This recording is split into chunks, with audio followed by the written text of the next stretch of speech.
আজকের আলোচনার বিষয় রয়্যাল এনফিল্ড। এটি খুবই একটি জনপ্রিয় গাড়ি। এখন বাংলাদেশেও যেটি পাওয়া যাচ্ছে। এই রয়্যাল এনফিল্ড সাধারণ মানুষের কাছে বা বাইক প্রেমীদের কাছে খুবই একটি জনপ্রিয় গাড়ি এবং যেটি সকলেরই হয়তো আশা আছে যে এই গাড়িটি একটি কেনার জন্য। তা বন্ধুরা, এই রয়্যাল এনফিল্ড সম্পর্কে আমি আজকে এই ভিডিওতে আলোচনা করব সংক্ষেপের মধ্যে। শুনুন তাহলে এই রয়্যাল এনফিল্ড গাড়ি কেন নেবেন? এই সকল সম্পর্কে আমি তার খুঁটিনাটি আলোচনা করব। তার আগে বলে রাখছি, আমার চ্যানেলটি যারা এখনও সাবস্ক্রাইব করেননি তারা সাবস্ক্রাইব করুন এবং পাশের বেল আইকনটি টিপে রাখুন, সাথে সাথে লাইকও দেবেন। বন্ধুরা, এখন বাংলাদেশি রয়্যাল এনফিল্ড গাড়ি পাওয়া যাচ্ছে। যেগুলি পাওয়া যাচ্ছে সেগুলি হচ্ছে ক্লাসিক 350, বুলেট 350, হান্টার 350 এবং নেটিওর 350। চারটি গাড়ি যখন পাওয়া যাচ্ছে, নিঃসন্দেহে চারটির আলাদা আলাদা কিছু বৈশিষ্ট্য থাকবেই।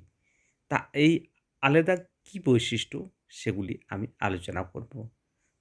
প্রথমে যে মডেলটির ওপর আমি আলোচনা করব সেটি হচ্ছে হান্টার 350। সাধারণত ওই চারটির মধ্যে এই হান্টার 350 একটু হালকা ও সস্তার বাইক, যেটি শহরাঞ্চলে চালানোর জন্য খুবই ভালো। এবং যে জন্য ভালো সেটি হচ্ছে এর ওয়েট অন্য তিনটির থেকে অনেকটা কম হয়। যেমন এটির ওজন 181 কেজি, আর অন্যগুলির ওজন তুলনামূলক বেশি হয়।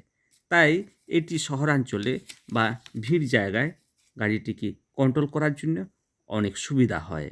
হান্টার 350, যেটির উচ্চতা 790 যেটি শর্ট হাইটের ছেলের ক্ষেত্রেও চালানোটা অনেক সহজ। একজন 5 ফুট 4 ইঞ্চির ব্যক্তির যিনি এই গাড়িটি অনায়াসে ভালোভাবে চালাতে পারবেন। তাই বন্ধুরা, এই যে হান্টার গাড়ি, যার বিপরীত একবারই মেটিওর, এটি ভ্রমণ করার জন্য খুবই ভালো গাড়ি। এমনকি ভ্রমণ পিপাসু লং ড্রাইভ করেন তাদের ক্ষেত্রে এই গাড়িটি খুবই উপযুক্ত। আর ক্লাসিক এবং বুলেট এগুলি অনেকটা একই ধরনের, তবে ক্লাসিক গাড়িটির জনপ্রিয়তা সবচেয়ে বেশি এবং যেটি নতুন মডেল।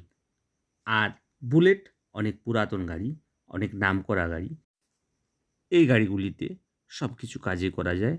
আপনার যদি ট্যুরে যান সেক্ষেত্রেও কোনো অসুবিধা নেই, এমনকি পারিবারিক হিসেবে শহরতলিতে বা আপনি চালাতেও পারেন। কিন্তু এই সকল গাড়িগুলি যে জনপ্রিয়তা এবং এই সকল গাড়িগুলির যেভাবে আপনার খরচ, সেক্ষেত্রে কিন্তু মধ্যবিত্ত মানুষের ক্ষেত্রে অনেকই অসুবিধা। এই সকল গাড়ির মেইনটেন্যান্স খরচা কিন্তু অনেক বেশি হয়। তাই যারা সাধারণ পরিবারের, যাদের আশা থাকলেও আমার উচিতে এই সকল গাড়ি না কেনাই ভালো। কারণ আপনি প্রথমে হয়তো কিনবেন, কিন্তু পরবর্তীকালে এটি মেইনটেন্যান্স করা খুবই জটিল হয়ে দাঁড়ায়। তাই আমার যেখানে মত, সেখানে এই সকল গাড়ি আপনি না কেনাই ভালো। কারণ এই সকল অনেকটা বড় লোকের, অবস্থাপূর্ণ লোকের, তাদের ক্ষেত্রেই ভালো। কারণ এদের যে কোনো পার্টসের দামও তুলনামূলক বেশি হয়, যাদের তেল খরচাও অনেক বেশি হয়। তাছাড়া আপনি এই সকল গাড়ির জন্য আপনাকে সবসময় পকেটে টাকা থাকতে হবে।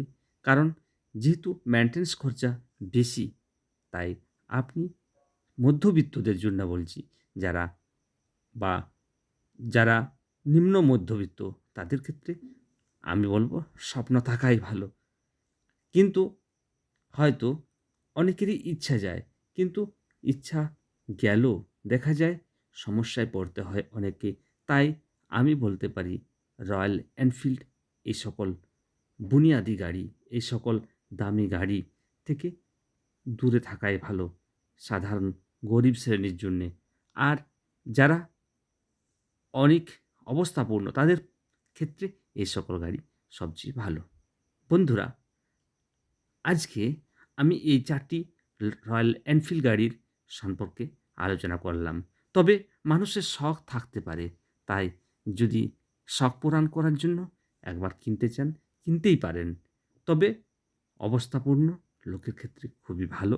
মেইনটেন্যান্স খরচের জন্যে আমি এই কথা বললাম। আজকের মতো রাখছি। পরবর্তী এপিসোডে আমি অন্য কোনো গাড়ির অন্য ভিডিও নিয়ে আসব। তবে যারা আমার চ্যানেলটি এখনও সাবস্ক্রাইব করেননি তারা সাবস্ক্রাইব করুন এবং পাশের বেল আইকনটি টিপে রাখুন।